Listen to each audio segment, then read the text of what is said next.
I'm Emmy. And I'm Felice. And we are here with another episode of Now You See. I have something that I want to know if you see eye to eye with me or if you know anything about. So have you heard of MSG or monosodium glutamate? I mean, definitely. I've heard it. It's in a lot of, I want to say a lot of Chinese dishes, a lot of Vietnamese dishes too, especially in pho. I know they use MSG and just a lot of broths they do. Yeah, and in Filipino cooking too, we actually have a brand called, well, my mom pronounces it as magic sarap, but it's magic sarap because it's magic. It kind of enhances flavor and it's cute like that. And sarap in Tagalog just means delicious or tasty. So I grew up on MSG, and I remember, I think it was in the early 2000s, there was a lot of discourse about people getting headaches from MSG. Do you remember that? Yes, actually. I remember I knew someone that would actually report after eating pho, and it was at a restaurant. She would actually complain about having headaches or her body being achy. And I mean, I'll be honest, I never had that issue, but I was always told this. In fact, my parents actually discouraged me from eating too much foods with MSG. Every time we went to a pho restaurant, I would be eating and I'd be like, this broth is so good, so I want to drink everything. And my mom would be like, nah, no, we're not doing that because there's too much MSG. You shouldn't be drinking all that. My parents were really concerned about that. And it was to the point that my mom didn't incorporate any MSG in her cooking. It's so interesting. Her pho just does not have MSG like no other food. Yeah, and what's fascinating about it, on top of that, you had that experience, and I think a lot of non-Asian households are fearful of MSG because I think there were a couple news reports being done about, headaches or nausea or whatever after consuming it, which is funny because monosodium glutamate is a salt. Not a salt as in a salt battery, but it is a salt, and that it is a normal amino acid. It's actually something that we need to function on a regular basis. So there's nothing wrong with consuming it at all. And here's a fun fact. One of the main ingredients in ranch dressing is, you guessed it, MSG. So I did not know that. It's strange to have people, not to say white people, but non-Asian people discuss all these dangers and feel terrible after consuming MSG in these Asian foods, but then happily drizzle ranch on their wings, pizza, and vegetables. So I feel like nothing's making sense. And additionally, too, MSG is naturally occurring in fruit. In broccoli, MSG is a naturally occurring ingredient. I love broccoli. Exactly. Well, that's probably why, because of MSG. So I've been in love with MSG this whole time. For the most part, and I think it got vilified mainly due to, unfortunately, kind of racial stereotypes. Yeah. And I think, unfortunately, like MSG, there are things in life that I know I put aside or I thought it was bad for me because I was told. I was told, by our parents, by a teacher, by society. I grew up Catholic. And, I'm still Catholic-ish. But one of the things that was forced on me was you need to go to church every Sunday. That was the whole thing. And as an adult, I still kind of kept up with that for the most part. I tried to go. If it wasn't Sunday, it was the Saturday vigil. But there have been times this year where I have a gig or I'm meeting with a friend who I haven't seen in 6 years, and then things got moved around and there were times I missed Sunday Mass, and guess what? Nothing bad happened at all. And I was sitting here thinking I was going to get punished by some outwardly force or something bad was going to happen because I didn't spend an hour inside a church. And nothing happened. And I think that's kind of the same thing with MSG, where just, if you have it, if I were to give you a dish and you were to eat it and not tell you there was MSG and you'd say it's delicious, hey, Emmy, guess what? I put an MSG in there. You'd probably be like, I didn't know. I had no idea. And I'd still eat it. I'd still keep eating it. Yeah, and it's stuff like that. Was there anything, I think, growing up you'd heard, aside from MSG, that you were told was dangerous or bad for you? Yeah, I would say this is probably common in Asian American communities specifically, but I want to talk about college, because let's talk about it. Sorry. Sorry, let's talk about tea. it. I was like, hold on, I'm ready. This is not tea. Because sorry, don't spit your drink. I grew up being told you have to go to college. The moment you graduate from high school, you have to go to college.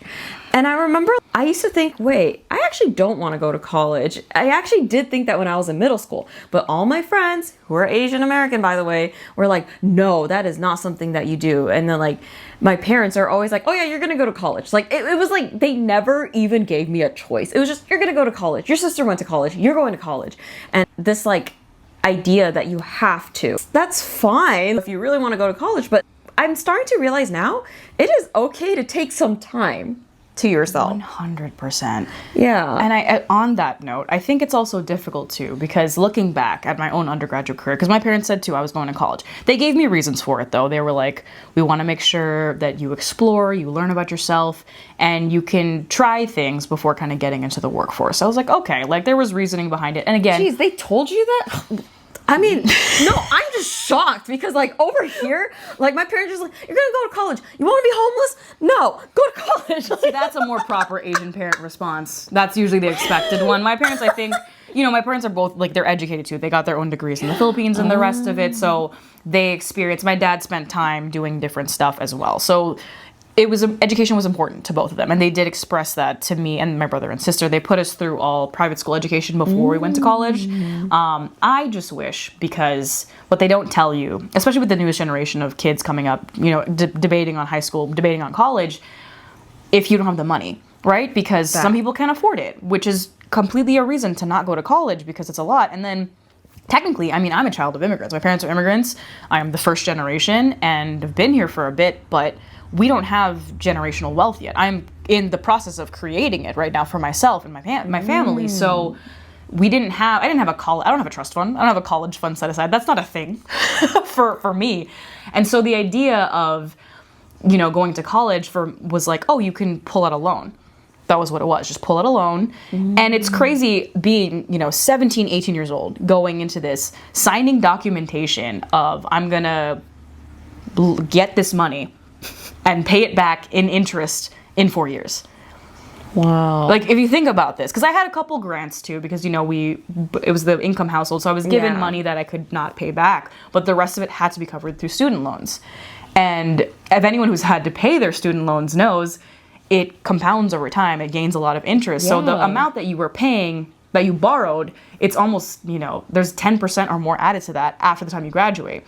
I also spent extra time in college, so there was even more money that was attached to it. So I just wish, in regards to the college thing, that there was more knowledge given to people. And I have a lot of respect for Gen Z and the newest generation making these decisions for education, because they've figured out, especially with the way society is running right now, you don't necessarily need to go to college to earn money, to create a lifestyle that you like, and for security. You don't need it. Absolutely. Like, I don't get me wrong, I love my bachelor's degree. I love my bachelor's of science. It was something that I have fond memories of, and we'll talk about in later episodes. But that experience with payment and the duration, and I spent more time in college than most, but not everyone could do that. Thank you for sharing that. I didn't know that was like a huge struggle for you, because I'll be honest, I have a bachelor's and a master's degree. I think I had it much easier because I want to give my dad credit in the sense that he worked really hard, because he also got his bachelor's, and then he worked multiple jobs at one point when they had me and my sister. My parents paid for my college.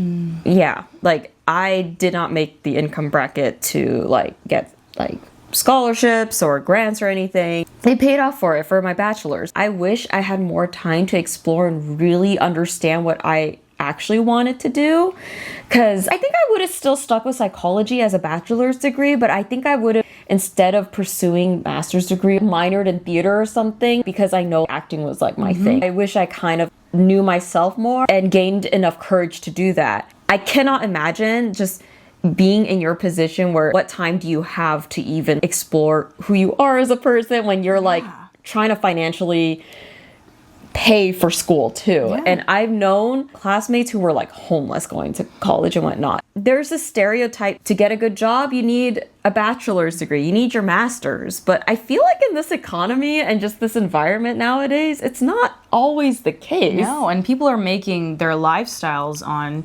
Instacart, on DoorDash. And those are completely, people use those services all the time. You should use them. Some people are becoming notaries because you can make your own schedule, or they're working 2 different side jobs. But what's nice, they have the balance of 2, so you're never bored or like inundated with one of them just being burnt out with like a full-time job. But then begs the term of healthcare and benefits, but that's a whole other conversation for another day. But in general, based on what we're saying, it's totally fine. Like, if you haven't gone to college for whatever reason, it wasn't a bad decision. Because not that I'm saying it was bad for us to go to college, but there are benefits to both, right? You didn't have the mental, emotional bandwidth to have to deal with, I had to deal with, which was trying to live my life, trying to get an education, and then paying off said education at the same time in my early 20s, like a child, essentially. Yeah.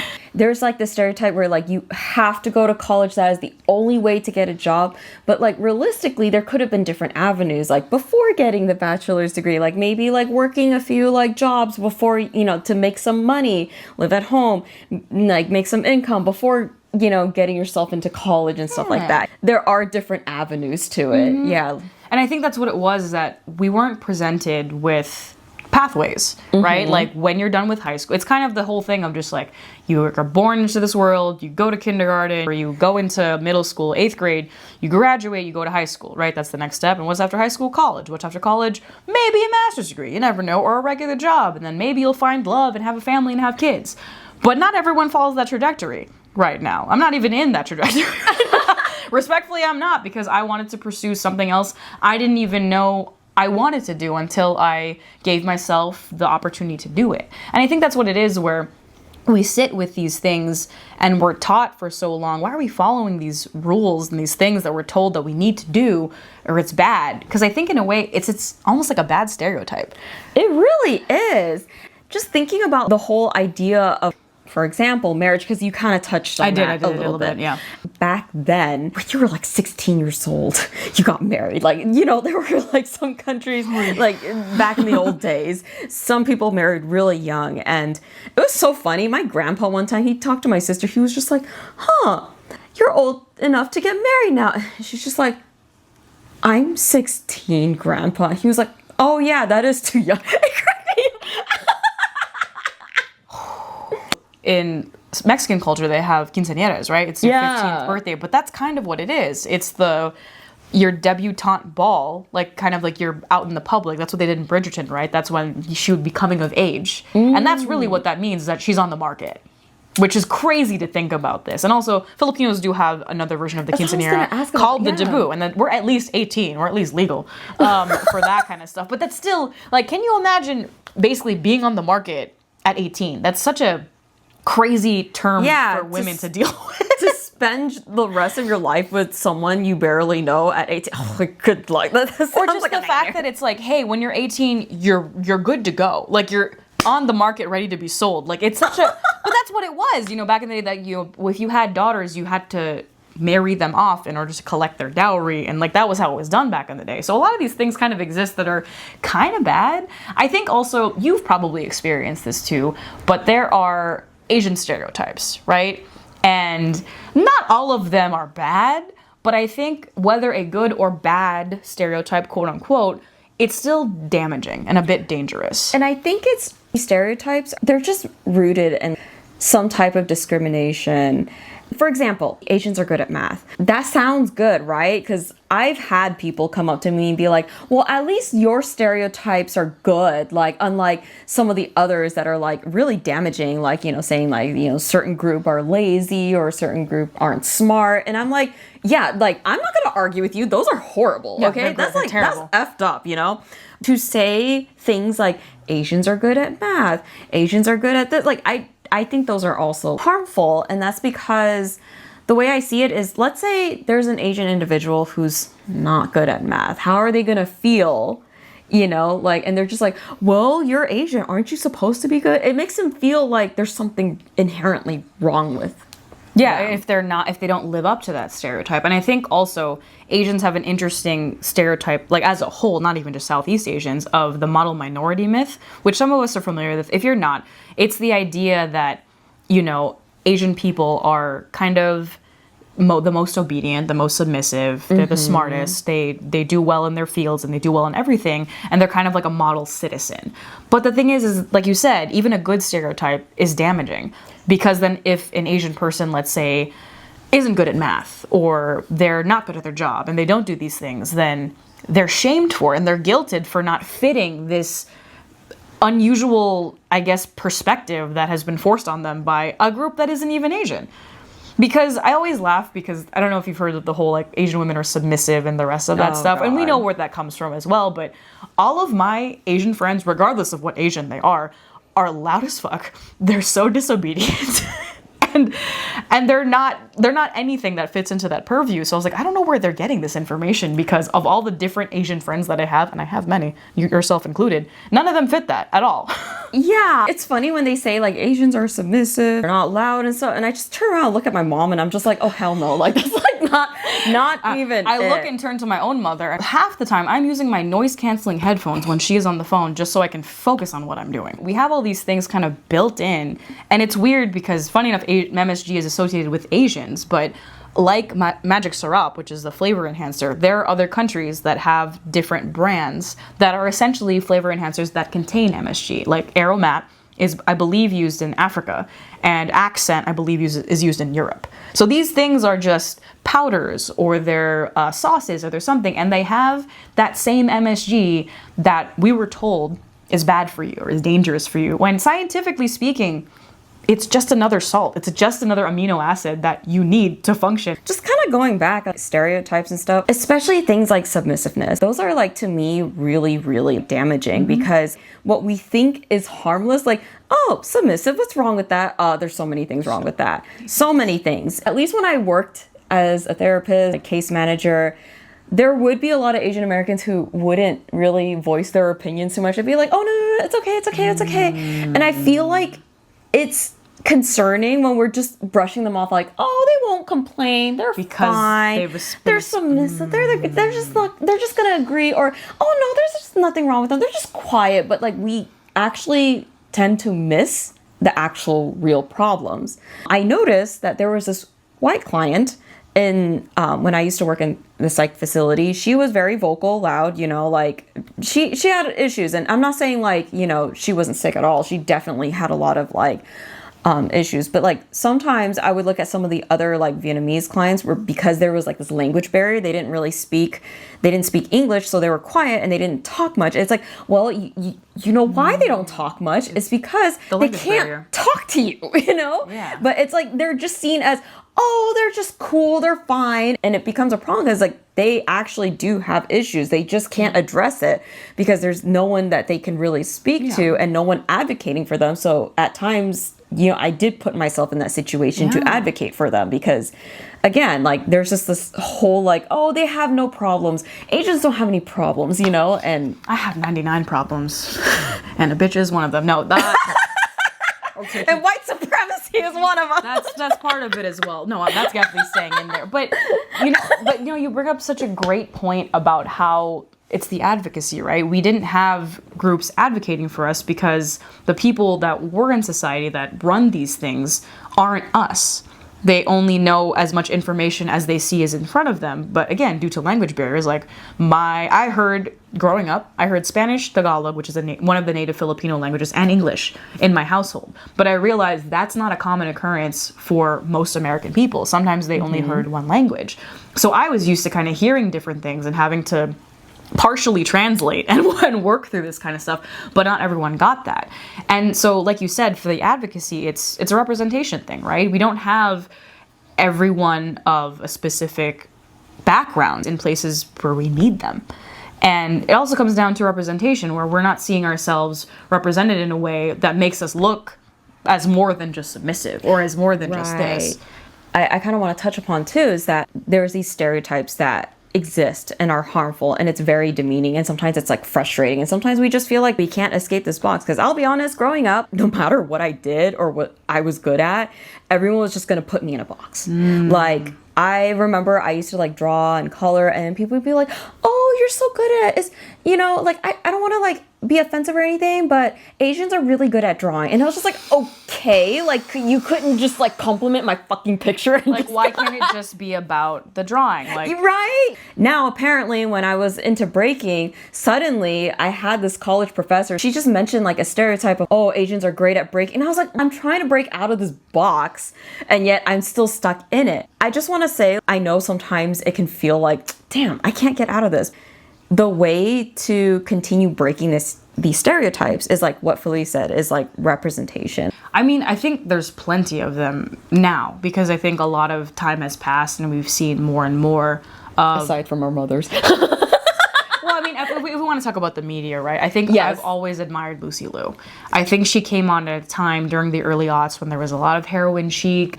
Even though she was forced to do certain things like Charlie's Angels and the rest of it, she still was in her craft, in her acting craft, and still kind of showcased these roles that were very more dramatic. And she had poise and like faced a lot of backlash, like being Asian in the media and being one of the few Asians from that. But, she's still acting today. I loved her. I know you haven't seen the series yet, but Elementary, it's a Sherlock Holmes spinoff, and her character is Joan Watson, aka John Watson, because it was John Watson and Sherlock Holmes that would solve crimes together. And I love her role in that because she's Joan Watson because her biological parents are both Chinese, but her stepdad is the one that came in because her biological dad walked out, hence the name that she has the last name Watson. So they brought in, later on in the season, they brought in her family so that you could see Asian American culture. And I kind of loved that because we've been getting to that point. It's pretty slow. I mean, we've had K-pop Demon Hunters win awards. K-pop Demon Hunters, props to them. Another plug-in. Well, additionally too, like, it's not even, I don't even just need to see Asians represented, but I love to see other people of color represented. Yeah, I wanted to bring up, have you watched Rosemead? I have not watched Rosemead. Oh my god, it's amazing. I highly recommend it. I don't know where it's on right now. I watched it in theaters. When you said Rosemead, I was like, you mean the city that's over there? No, it's literally named after that city. Oh, perfect. I was like, you mean Pasadena? It was amazing because, like, Lucy Liu was the star in it, but she looked very much like the older generation Asian woman. She really became that part. And something that was so powerful about that movie was that it broke stereotypes for me, but at the same time, it touched on a subject that a lot of Asian Americans sometimes are hush-hush about. Because the way I saw it break stereotypes was that, one, this Asian mom wasn't a tiger mom. She was never depicted that way. And I mean, I know it's based on a true story, but I don't know if they related it closely to the real story, or like maybe she built this character. She was never this tiger mom. She always cared for her son and wanted what was best for him, but her son has schizophrenia. And so it's mental health, right? But something that I thought was so fascinating too was that the son had a therapist, but the therapist is Vietnamese, so he's only speaking English to them.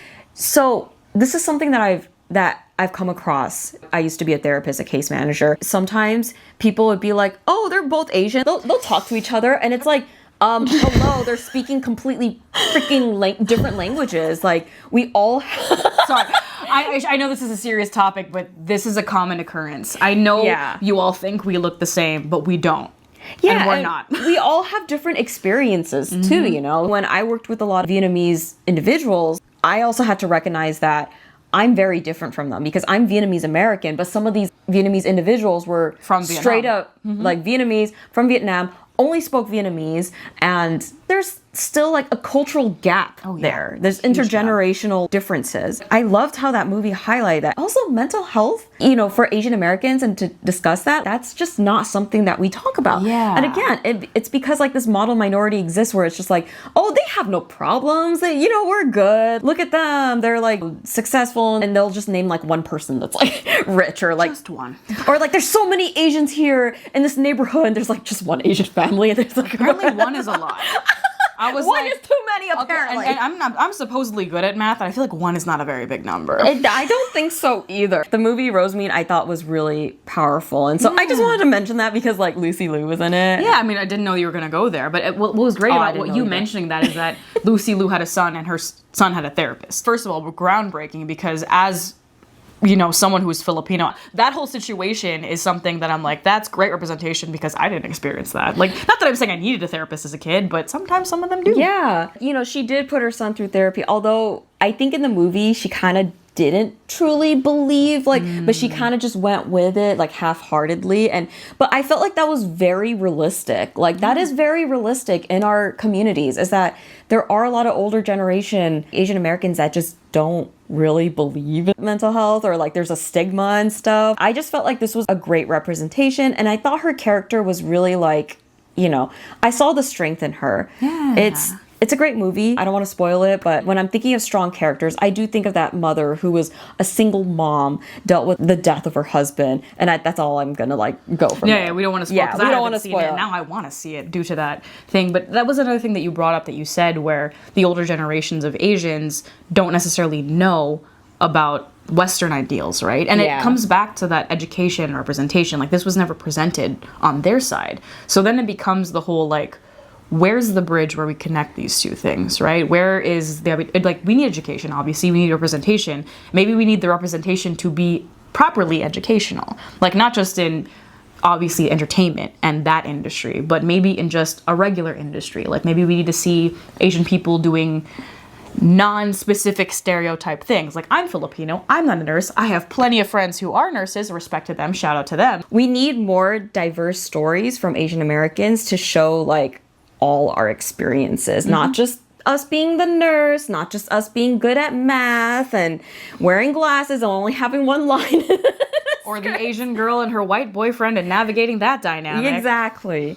And, we have our own projects ourselves that we are working on, so excited for those. Yeah, and also just showcasing, again, stories, right? That's what we have now, you see. So you can see other perspectives. You can see things in a different life, and you can see that there's more than what you've experienced so far. And you hope you will continue to see more things from that point. And also maybe see about MSG. See if you like it. Absolutely. Yeah, like do something new. Maybe watch an Asian American film out there that you haven't touched upon, or add MSG. I'm going to add MSG to my pho. I'm going to try it. I may as well, right? I feel hopeful about the industry. Like, 100%. Yeah, like I feel like there's just a lot of Asian American content coming out, especially with K-pop Demon Hunters winning, and that's like the very, I guess, first Korean American animation that actually like won Oscars too. So I feel like more stories will be pushed out, more of our stories will be pushed out, and we'll be able to see so many different Asian Americans in a different light. I'm really excited to see what other art forms come out of this. And if you've been looking for permission, not that you ever needed it, this is the time. If you want to tell a story, whether it's in an art form like painting or drawing or digital art or acting or producing, this is the time. We want to hear more people. We want to hear your side, because we've had enough of one side for quite some time. There's more to us than the eye can see. Exactly. And now you see. And now you see. So, before we go, comment below and let us know any Asian American figures or characters that you feel like break the stereotype, and where it's from, whether it's like a song or like art piece, any kind of art piece, movie, and just tell us about it so we can check it out. I want to see. I know you want to see that too. Now I'm going to see myself out, actually. You're going to see ourselves out. All right. Thanks for watching. Next time.